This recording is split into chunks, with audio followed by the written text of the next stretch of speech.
Hello students. आज फिर हम आपके सामने एक नया टॉपिक लेकर आए हैं जिसका नाम है भारतीय ज्ञान परंपरा या वैदिक काल में शिक्षा। ये आपके विषय शिक्षा शास्त्र से संबंधित टॉपिक है। तो चलिए स्टार्ट करते हैं। पहला क्वेश्चन जो है, दृश्यते अनेन इति दर्शन का अर्थ है विश्लेषण, चिंतन, देखना, उपरोक्त सभी। तो दृश्यते इति दर्शनम का अर्थ होता है विश्लेषण करना भी होता है, चिंतन करना भी होता है और देखना भी होता है। तो इसका आंसर हो जाएगा उपरोक्त सभी। नेक्स्ट क्वेश्चन लेते हैं। चिंतन का अर्थ है मीमांसा, रोना, दोनों, उपरोक्त में कोई नहीं। तो चिंतन का अर्थ होता है वो होता है मीमांसा। नेक्स्ट क्वेश्चन लेते हैं। मीमांसा के भाग हैं ज्ञान मीमांसा, तत्व मीमांसा, नीति मीमांसा, उपरोक्त सभी। तो जो ये आंसर हो जाएगा उपरोक्त सभी हो जाएगा, क्योंकि इसके मीमांसा के तीनों ही भाग होते हैं। ज्ञान मीमांसा भी होता है, तत्व मीमांसा भी होता है और नीति मीमांसा भी होता है। चलिए नेक्स्ट क्वेश्चन लेते हैं। भारतीय ज्ञान परंपरा का सार है सत्य, ज्ञान, नीति, उपरोक्त सभी। तो जो भारतीय ज्ञान परंपरा है उसमें सत्य भी था, ज्ञान भी और नीति भी है। तो ये उपरोक्त सभी आंसर इसका हो जाएगा। नेक्स्ट क्वेश्चन लेते हैं। भारतीय ज्ञान परंपरा का सार माने जाते हैं उपनिषद, बाइबिल, कुरान, उपरोक्त में कोई नहीं। जो भारतीय ज्ञान परंपरा का सार है वो है आपका उपनिषद। इसका आंसर हो जाएगा उपनिषद। नेक्स्ट क्वेश्चन लेते हैं। किस उपनिषद में मनुष्य जीवन के समस्त ज्ञान को विद्या कहा गया है? मुंडक उपनिषद, दंडक उपनिषद, उपरोक्त दोनों, इनमें से कोई नहीं। तो जो मनुष्य जीवन के समस्त ज्ञान को विद्या कहा गया है वो आपके मुंडक उपनिषद में कहा गया। आंसर हो जाएगा मुंडक उपनिषद। नेक्स्ट क्वेश्चन लेते हैं। कितनी विद्याएं हैं? पराविद्या, अपराविद्या, उपरोक्त दोनों, इनमें से कोई नहीं। इसका आंसर हो जाएगा उपरोक्त दोनों, क्योंकि जो विद्याएं होती हैं दो प्रकार की होती हैं, पहली परा और दूसरी अपरा। नेक्स्ट क्वेश्चन लेते हैं। प्राचीन भारतीय ज्ञान परंपरा की विशेषताएं हैं संतुलित आहार, निःशुल्क शिक्षा, मौखिक शिक्षा, उपरोक्त सभी। तो जो प्राचीन भारतीय ज्ञान परंपरा है उसकी विशेषताएं संतुलित आहार भी था, निःशुल्क शिक्षा भी थी और शिक्षा जो मौखिक होती थी। इसका आंसर हो जाएगा उपरोक्त सभी। नेक्स्ट क्वेश्चन लेते हैं। प्राचीन काल में शिक्षा दी जाती थी निःशुल्क, सशुल्क, उपरोक्त दोनों, इनमें से कोई नहीं। जो प्राचीन काल में शिक्षा दी जाती थी वो पूर्णतः निःशुल्क होती थी। तो आंसर हो जाएगा निःशुल्क। नेक्स्ट क्वेश्चन लेते हैं। प्राचीन काल में शिक्षा पर नियंत्रण था गुरु का, राज्य का, समाज का, इनमें से कोई नहीं।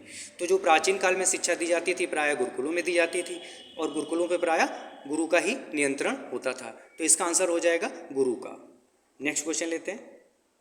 प्राचीन काल में शिक्षा किस संस्कार के बाद आरंभ होती थी? तो जो प्राचीन काल में शिक्षा आरंभ होती थी आपकी उपनयन संस्कार के बाद होती थी, समावर्तन संस्कार के बाद होती थी, या उपरोक्त दोनों, या इनमें से कोई नहीं। तो प्राचीन काल में जो शिक्षा प्रारंभ होती थी वो आपकी उपनयन संस्कार के बाद आरंभ होती थी। नेक्स्ट क्वेश्चन लेते हैं। प्राचीन काल में शिक्षा आरंभ करने की आयु सामान्यता थी 8 से 12 वर्ष, 12 से 14 वर्ष, 9 से 13 वर्ष, उपरोक्त सभी। तो जो प्राचीन काल में शिक्षा आरंभ करने की आयु थी वो थी आपकी 8 से 12 वर्ष। ये आपका आंसर हो जाएगा। नेक्स्ट। प्राचीन काल में शिक्षा ग्रहण करने की आयु थी 12 वर्ष, 13 वर्ष, 14 वर्ष, उपरोक्त में कोई नहीं। तो इसके पहले जो आपने क्वेश्चन लिया उसमें बताया कि जो शिक्षा ग्रहण करने की आयु थी 8 से अब 12 वर्ष थी। चूँकि इसमें 8 से 12 नहीं है, सिर्फ 12, इसलिए इसका आंसर हो जाएगा 12 वर्ष। नेक्स्ट क्वेश्चन लेते हैं।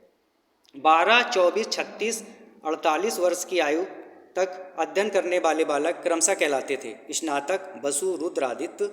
दूसरा है आदित्य, बसु, रुद्र, स्नातक, उपरोक्त दोनों, या इनमें से कोई नहीं। तो जो प्राचीन काल में शिक्षा 12, 24, 36, 48 वर्ष तक ग्रहण करते थे उसका आंसर हो जाएगा पहला वाला स्नातक, बसु, रुद्र, आदित्य। अब इसमें होता था क्या, जो 12 वर्ष तक शिक्षा ग्रहण करते थे उनको स्नातक कहा जाता था, जो 24 वर्ष तक ग्रहण करते थे उनको बसु कहा जाता था, जो 36 वर्ष तक ग्रहण करते थे उनको रुद्र कहा जाता था, जो 48 वर्ष तक शिक्षा ग्रहण करते थे उनको आदित्य कहा जाता था। इसलिए इसका आंसर हो जाएगा स्नातक, बसु, रुद्र, आदित्य। नेक्स्ट क्वेश्चन लेते हैं। प्राचीन काल में शिक्षण विधि थी मौखिक, लिखित, उपरोक्त दोनों, इनमें से कोई नहीं। तो प्राचीन काल में जो शिक्षण विधि आप थी पूर्णतः मौखिक थी। ठीक है, इसका आंसर हो जाएगा मौखिक। नेक्स्ट क्वेश्चन लेते हैं। प्राचीन काल में शारीरिक दंड निषिद्ध था, परंतु जरूरत पड़ने पर कौन सा दंड दिया जाता था? जैसा कि आप जानते हैं प्राचीन काल में दंड जो होता था निषिद्ध था, वो नहीं, किसी को मारपीट नहीं कर सकते थे। तो कौन सा दंड दिया जाता था? पहला उद्दालक व्रत करना, मुर्गा बनाना, छड़ी से पीटना, या उपयुक्त में कोई नहीं। तो इसका आंसर है उद्दालक व्रत करना। अब उद्दालक व्रत क्या होता है, चलिए इसके बारे में जानते हैं। इसमें छात्र को 3 महीने तक अत्यंत अल्पाहार पर रहकर आत्मशुद्धि करनी होती थी। 2 महीने तक जौ के माड़, 1 महीने तक दूध, 15 दिन तक छेना, 8 दिन तक घी, 6 दिन तक बिन मांगी भिक्षा, 3 दिन तक केवल जल का सेवन करना पड़ता था तथा 1 दिन तक बिना खाए पिए निराहार रहकर व्यतीत करना पड़ता था। ये आपका उद्दालक व्रत होता था। आंसर हो जाएगा उद्दालक व्रत। नेक्स्ट क्वेश्चन लेते हैं। गुरुकुल की शिक्षा समाप्त होने पर कौन सा संस्कार होता था? उपनयन, समावर्तन, उपरोक्त दोनों, इनमें से कोई नहीं। तो जब गुरुकुल में शिक्षा समाप्त हो जाती थी, जो संस्कार होता था उसको समावर्तन संस्कार कहा जाता था। इसका आंसर हो जाएगा समावर्तन। नेक्स्ट क्वेश्चन लेते हैं। समावर्तन का अर्थ है घर लौटना, पढ़ना, आश्रम जाना, इनमें से कोई नहीं। तो जो समावर्तन का अर्थ होता है वो होता है घर लौटना। नेक्स्ट क्वेश्चन लेते हैं। समावर्तन को और क्या कहा गया है? तो जो समावर्तन को और क्या कहा गया है? स्नान कहा गया है, ध्यान कहा गया है, मनन कहा गया है, ये उपरोक्त में कोई नहीं। तो जो समावर्तन को कहा गया है वो स्नान कहा गया है। आंसर हो जाएगा स्नान। नेक्स्ट क्वेश्चन लेते हैं। समावर्तन संस्कार कितने वर्ष में संपन्न होता था? 20 वर्ष में, 25 वर्ष में, 30 वर्ष में या 40 वर्ष में? तो जो समावर्तन संस्कार संपन्न होता था वो 25 वर्ष में संपन्न होता था। आंसर हो जाएगा 25 वर्ष। नेक्स्ट क्वेश्चन लेते हैं। पराविद्या का अर्थ है आध्यात्मिक ज्ञान, लौकिक ज्ञान, उपरोक्त दोनों, इनमें से कोई नहीं।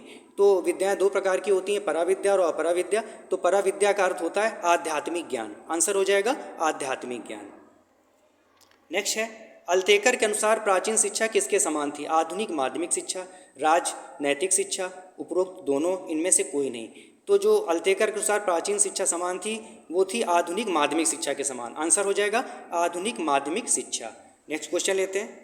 प्राचीन काल में शिक्षा थी अर्थ प्रधान, कर्म प्रधान, धर्म प्रधान, उपरोक्त में कोई नहीं। तो जो प्राचीन काल में शिक्षा थी उसमें धर्म प्रधान था। आंसर हो जाएगा धर्म प्रधान। नेक्स्ट क्वेश्चन लेते हैं। प्राचीन काल में शिक्षा का उद्देश्य था धर्म का पालन करना, मोक्ष की प्राप्ति करना, आध्यात्मिक विकास, उपरोक्त सभी। इसका आंसर हो जाएगा उपरोक्त सभी, क्योंकि प्राचीन काल में धर्म का पालन भी होता था, मोक्ष की प्राप्ति उसका उद्देश्य भी था और आध्यात्मिक विकास करना भी उसका उद्देश्य था। इसलिए आंसर हो जाएगा उपरोक्त सभी। तो ये था आपका टॉपिक भारतीय ज्ञान परंपरा या वैदिक काल में शिक्षा। और इसमें जो क्वेश्चंस हैं वो आपके लिए बहुत ही उपयोगी साबित होंगे, परीक्षा की दृष्टि से बहुत ही ज़्यादा उपयोगी हैं। और ये जो टॉपिक है आपका BA फर्स्ट ईयर में, B.Ed में और BTC में पूरी तरह सम्मिलित है। आशा करते हैं ये टॉपिक आपको समझ में आया होगा। Thank you.